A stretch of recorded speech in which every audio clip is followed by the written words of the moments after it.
no one's being kidnapped like El Mayo was, but I guess it's kind of like one step at a time. But I also don't think that like that El Mayo capture was even like the best, because then it led to so much.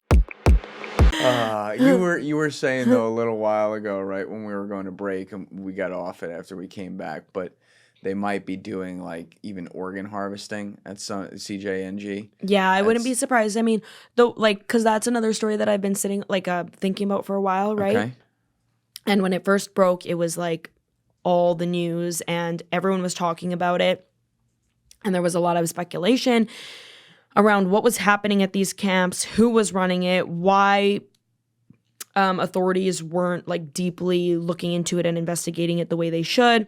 And then also the mothers who had found it and brought it to the public attention were vilified by the cartels and the Mexican federal government, saying essentially that these women are making this up and they're sticking their noses in places that they don't belong.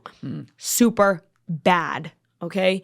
But now, sitting on this story, it's like there were so many personal belongings there. We talked about that last time I was here. And there were like no bodies. There was some indication of human remains and ovens that people were being burned in. But if I really look at it now with hindsight, it appears as though that this was like an operation for, organ harvesting. The training area was very rudimentary and certainly not what I had seen in other CJNG like actual training camp sites. So, and the people who seem to have been victims there and some who were survivors, like their testimonies, it doesn't add up to you're going to come here to become a sicario and fight for us type of thing. So yeah, this goes very deep. And so those sites, that site, the Rancho Seguirre in particular, tied to CJNG, and now these infants are also tied to CJNG. So clearly there is no limit in terms of what they're doing to run their business. And that's very worrisome. And it also worries me too that it's like, okay, yeah, the US is cracking down on the whole cartel thing, whatever, but we're not seeing much of a crackdown on CJNG. We're seeing sanctions, visas being revoked. Oh, that's nice. We're revoking visas. Woo, what a feat. What a win. Yeah, but it's not like, no one's being kidnapped like El Mayo was, but I guess it's kind of like one step at a time. But I also don't think that like that El Mayo capture was even like the best, because then it led to so much fucking fallout in Sinaloa. And like I said last time, really feel for those people. Why don't the thing I keep thinking in the back of my mind is like this whole power struggle between at least aspects of Sinaloa and CJNG, who's the new bad boy in town kind of thing, where they're just trying to eat everything around them, and they're fucking crazy and doing insane rackets that are sick even by cartel standards. Why aren't people who are actually truly loyal cartel members of the Sinaloa cartel using their contacts, even if they're corrupt contacts, to get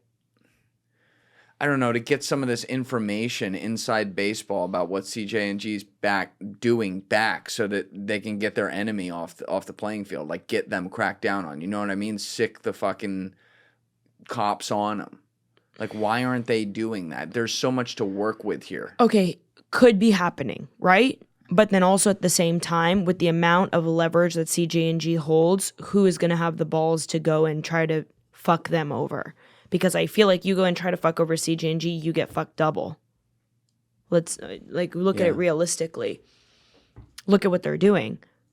I mean, if you can still kind of work business as usual and you kind of have, their blessing to keep operating, you're not at war. Right. Just lay low. Right. I got to think at this point, someone like El Mencho, I don't... Who would be more wanted than him in the world? Maduro. Yeah, I don't think Maduro has the power he does. Yeah, but they like want him bad. I know they do, but I'm saying like literally, I forget what they want and who. Let's talk about the characters here. Let's put chess pieces on the table. Mencho runs CJNG, the fastest growing disease in Mexico, the most powerful cartel somehow already, doing the most insanely sick things that we've seen cartels do ever, which once again, that's really saying something. Like after Los Zetas, for sure. I mean, he's got to be the most wanted person on earth. I mean, I don't He should be. Yeah, I mean, he's up there for sure. Yeah, he's like a fucking like mythological figure at this point, because then you always have these rumors too that is he dead or alive or what's going on? Is he just like living in complete hiding in the hills or something? Obviously, they have no idea where he is, but yeah, I think so. You would assume this guy's not living in the fucking middle of Mexico City. No. Right. I think it's definitely, it's probably going to mirror like the whole Bin Laden situation, some compound, you know. Yeah.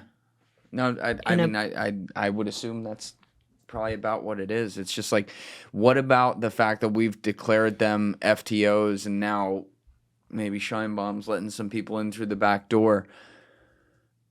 Have you heard any information about, I don't know, U.S. intelligence having more resources to try to find someone like this? I mean, it's like finding a needle in a haystack, but... If you track where those intelligence planes are flying, they certainly have their sights set. I just don't think that they have the support of Mexican forces, or the government, rather. To take out El Mencho if they got him? Or whoever it is, whether it's like El Mencho or Ivan or Wedding. Ryan Wedding. Yeah, we'll get to Ryan Wedding. Yeah, because he's up there too. Yeah, they wouldn't have the support of the Mexican government to take out El Mencho. That seems... I'm sure that El Mencho, I mean, look how long he's gone without being captured. I don't think there's probably a single person who's not received something from him. Right. To ensure that he's pretty untouchable. So... do I think that there are people who know where he is? Of course. But I think that would be a big, bloody operation. Something like the operation you're reporting on, though, with the infants being stolen from the pregnant mothers and them killed. Is there any way that something like that would be happening within CJNG without having the blessing of El Mencho personally? See, I don't know. I was thinking about this too. It's very hard to say. I honestly don't know. And I asked a few people that question. And I don't know if he knows that's going on or not. That's really hard to say. And at the level it's happening, where it's like just like the dozens, I say just, but like that's too many for what this is. But it's hard to say if he's in the loop about this. Yeah. I'm not entirely sure. And like a lot of people are unsure about this. So yeah. What's the leadership structure around him like? Do we know anything about it? Like, do we know other players, like who the number 2 is, who the number 3 is? Yeah, and I talked about El Jardinero. He's definitely up there.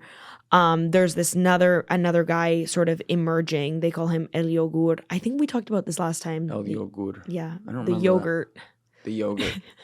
I feel like I would remember that. I don't know if we talked about that. Isn't that such a weird alias? Yeah, that's not what I would want to be called. Me neither. Like if I had worked that hard to rise up to the top of this organization, call me like the Bat or something like that.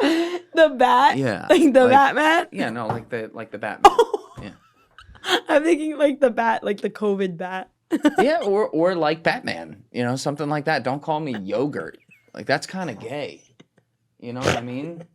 Like, hey, Yogurt, get over here. It's like really like the shittiest alias possible. Yeah. But he's fucking powerful as hell. Not powerful enough. So the understanding and knowledge surrounding who's high up in the CJNG hierarchy, it's quite known. And it also became more clear with this CJNG Chapitos alliance, because then right-hand men were sent out to certain regions to conduct these operations and to make sure everyone was playing ball, right?